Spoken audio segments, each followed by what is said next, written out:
Hey everyone, welcome back to the part 2 of the chapter Pip and the Convict. So this is the continuation of the chapter, okay? So now I won't waste any time in my introduction or anything, I'll just continue, okay? And if you haven't watched the part 1 yet, make sure to watch it first and then come back to this video. Now let's see what happens ahead. Pip went on at the right spot. He found the man he was looking for. He seemed to be starving, for he snatched the food and wolfed it down. He asked Pip if he had seen anybody else on his way there, and Pip told him of the other man in grey who also wore an iron on his leg. When Pip spoke of the bruised cheek, this man flew into a rage. Seizing the file, he set to filing his fetter furiously. Pip could see that he hated the other convict and was sorry for that the other convict had escaped. But he had fulfilled his promise, so he turned and ran home again. The last thing he heard was the rasp of file as the man worked madly at the iron. So now finally he found that particular man, okay? So that man started having conversations with Pip. He wanted to know more why he was so late. Perhaps he might have asked him why he was so late, or did he come across some other person. So now Pip was he was a child, so he could not lie that no, he did not come across anybody. He was truthful. He was a truthful boy. So he just told the convict without even realizing what his reaction would be. So he just said that okay, he came across another person who was wearing grey color clothes, and he had some iron fetter. He also had some chains on his leg. Okay, till then the man did not care. He thought perhaps it was some other person also. So but when that Pip spoke about the bruised cheek, that man was alarmed. He was like, he just took away that khanjar, that file from him, and started breaking the chains on his leg, so that the people would not know that he was some criminal. Okay, or he was feeling uncomfortable because of those chains. He might feel uncomfortable as he was running. Okay, he wanted to run, so it would make him very uncomfortable. I think that's the reason he was cutting off those chains. Okay, so Pip also understood that he hated that other man who was actually the other second convict. Okay. But now Pip's work was done, so he did not witness everything, or he did not go along with that man, because he knew that he was not a good person. So he just ran away without informing that particular person, and the last thing he heard from the man, so that was a sharp noise. You know, when you rub a chalk on the board, or you just use your nails to scratch something smooth, there's a very weird noise which comes out. So just double up that noise and you will realize that was a rasp of file as the man worked madly at the iron. So it was crazy. He was working on, he tried somehow to cut that iron, and it is unknown whether he actually freed himself from those chains. But Pip ran away. Finally he ran away. Okay, and there's another phrase used over here, wolfed it down. So now what does this mean? It means ate quickly and greedily. Okay, now let's go ahead. Pip felt very guilty that Christmas morning. Now why do you think he felt guilty? He felt guilty because he helped the wrong people. He did not help the right set of people. Or he might be feeling sympathetic to that particular convict also, because he might have some old animosity with that guy, or he might have hurt him in some way. So Pip did not know, but he felt guilty. You know, when you usually do the wrong thing, you feel guilty. From inside you feel ki nahi baba, ye nahi karna chahiye, you shouldn't do that, but still you do it. Okay, but due to some pressure or something. Okay, so he was feeling guilty that Christmas morning. So we come to know that the next day was Christmas. Okay, he went to the church with Joe, and later many people came to dinner. He could not enjoy the delicious food, for he knew that his sister would now discover that the meat pie was gone. Just as she went to get the pie, Pip got up from the table to run away. But as soon as he opened the door, he ran straight into a file of soldiers. Okay, so now he was feeling very guilty. I understood now why he was feeling guilty. He was feeling guilty for two things perhaps. Because he helped the wrong set of people, Second, that he stole the stuff from his house, from his own or from his sister's house, okay? And now, as you already know, his sister is very cruel and very, very strict with the Pip and Joe. If she would realize that the meat pie was gone, imagine what happens. And Pip would be embarrassed in front of the whole set of guests who came there for dinner, okay? So now, in order to save himself from that situation temporarily, he just got up from the table without informing anybody. He might have made some excuse in front of guests and he ran away.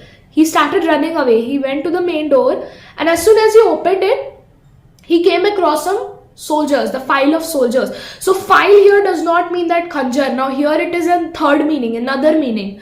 Okay, that is a group of soldiers. It's a collective noun, file of soldiers. So you can note it down if you like. Okay. So now he ran into the soldiers. So they were about to ring the bell when he opened the door. Okay. So he was sure at first they had come to arrest him for helping the convict. He was very relieved when the officer explained that they were on their way to search the marshes for the escaped men and wanted the blacksmith to mend a broken handcuff. So there was nothing. So Pip was in his own world. He thought that, okay, he got caught. Perhaps the convict told everything to the soldiers and now he's caught. Now he was a child. He did not know that the convict would not wait back to tell everything to the soldiers because he himself was running away from the soldiers. Okay, so now he was just into this fantasy. When he realized the soldiers had come to give some work to the blacksmith, because now Joe was a blacksmith, so they wanted him to mend some broken parts of a handcuff. Okay, so now they also informed them not to worry, because the most of the soldiers had gone into the marshes. Now marshes is an area where lots of mud is present and it's a kind of a forest area kind of a place. Okay. So they went there to search for the two escaped men. Now Pip was quite relieved now. Everything went okay. In the flurry of their arrival, flurry means sudden short period of activity and excitement. So they were like, all of a sudden police came, the soldiers came. So they might be scared or they might be curious to know what all is happening. So in the flurry of their arrival, the meat pie was forgotten. So even Pip's problem was solved. The meat pie was forgotten. Joe mended the handcuff in the forge, and when the soldiers left, he set Pip on his board, broad shoulders, and went with them to see the result of the hunt. So now Joe was Hercules for strength. As earlier it was explained that he was quite strong. Okay, he was quite strong.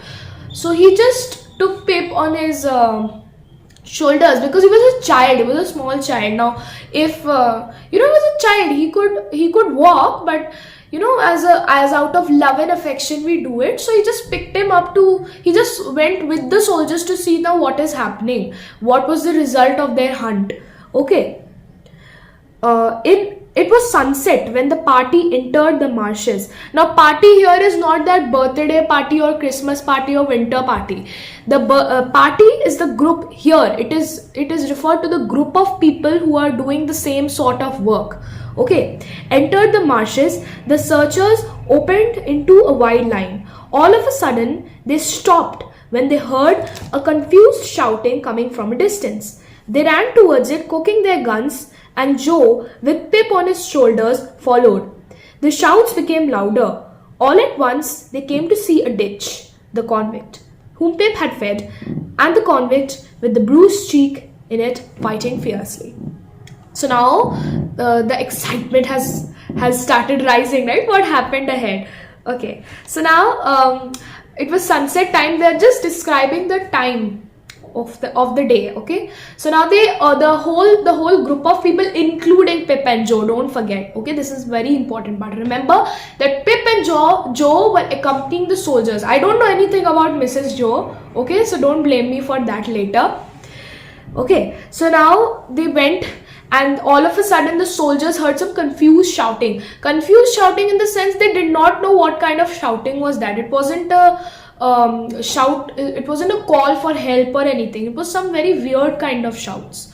So they just followed that noise, cocking their guns. Cocking their guns means raising the firing level of the gun to make it ready for firing. So they were ready to shoot, okay? They were scared, or perhaps they thought that they were actually the convicts. So they went and finally saw the ditch. They finally saw the scene where both the convicts were fighting fiercely with each other.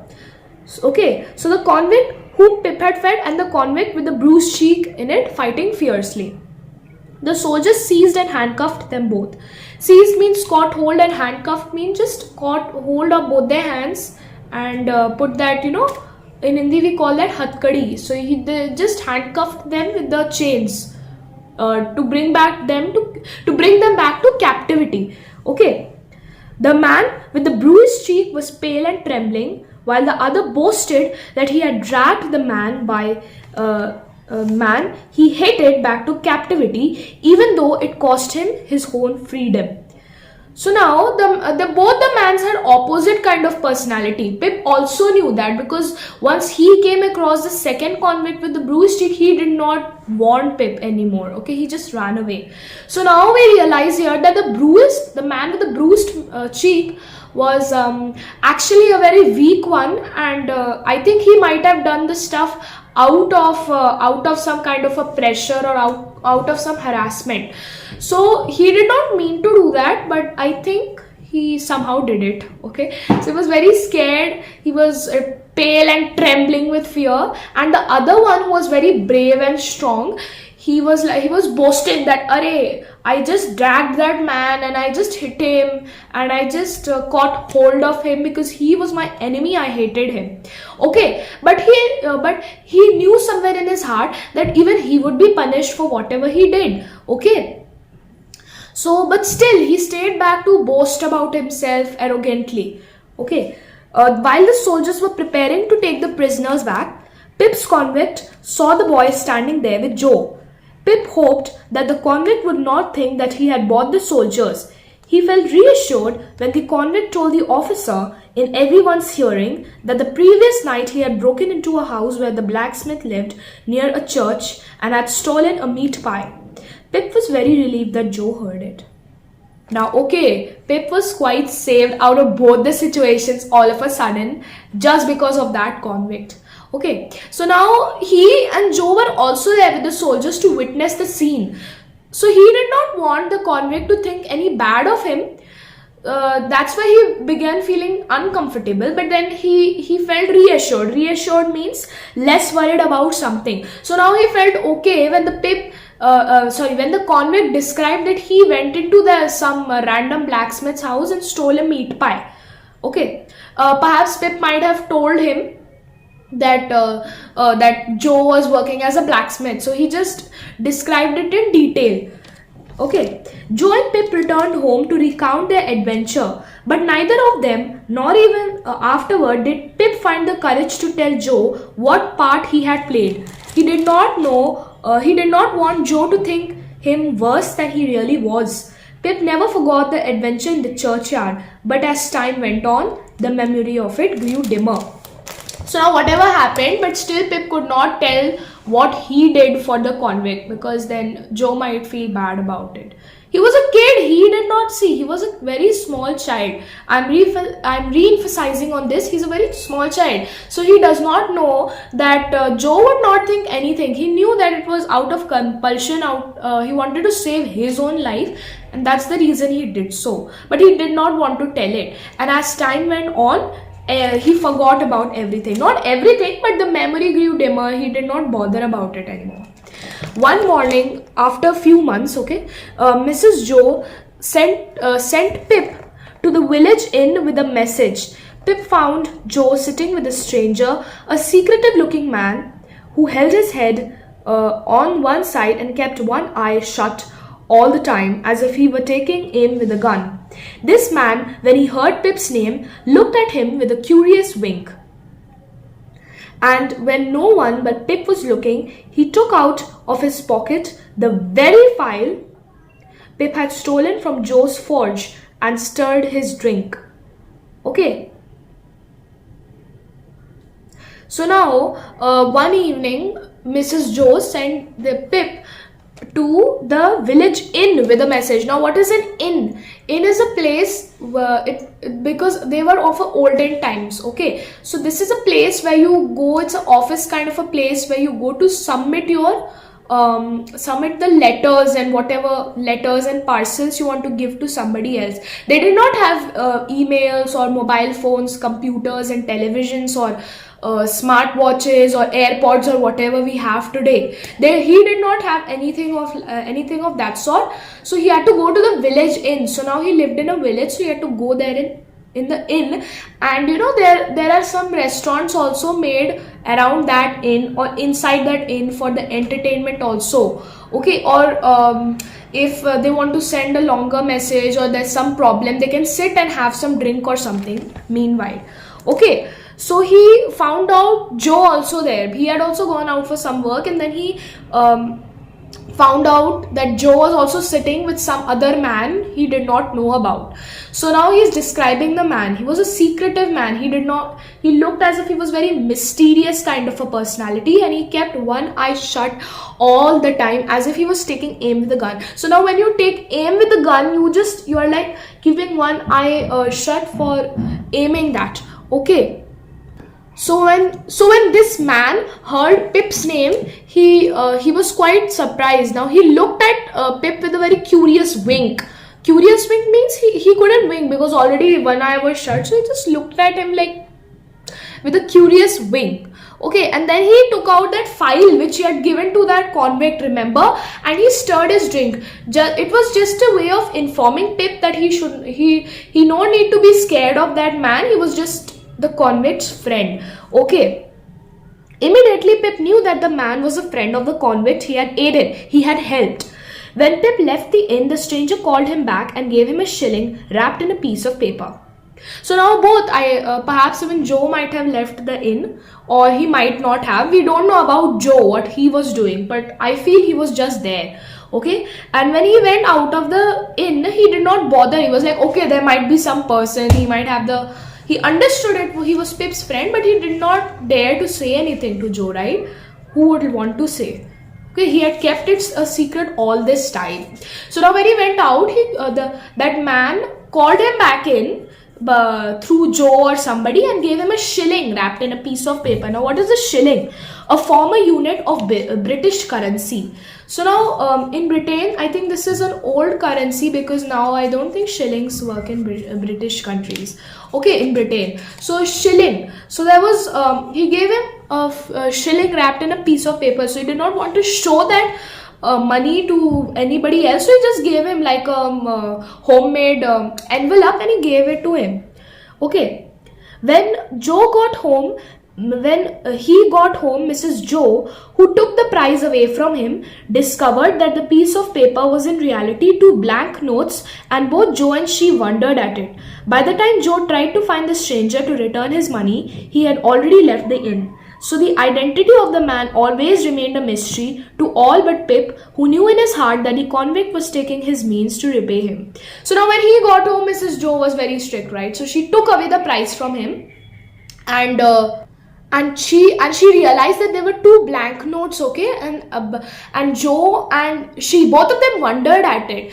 And Joe tried to return that money to the man because he was not known to Joe. I think they might have met accidentally or something. He did not want to keep that shilling with him. He wanted to give it back to him, but he could not find. Okay, but nobody at the end knew who this man was, where he came from, and why did he give a shilling to Pip. But only Pip was the one who knew that the convict was taking his means to repay him. So convict was not actually a bad man. It was due to his circumstances that he had to do it.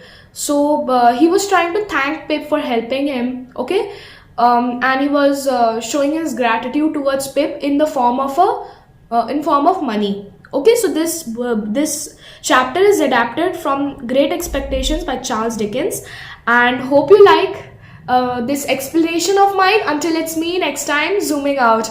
Okay, bye and have a wonderful day. And in the next video, I will be giving you the question and answers of this chapter. Thank you.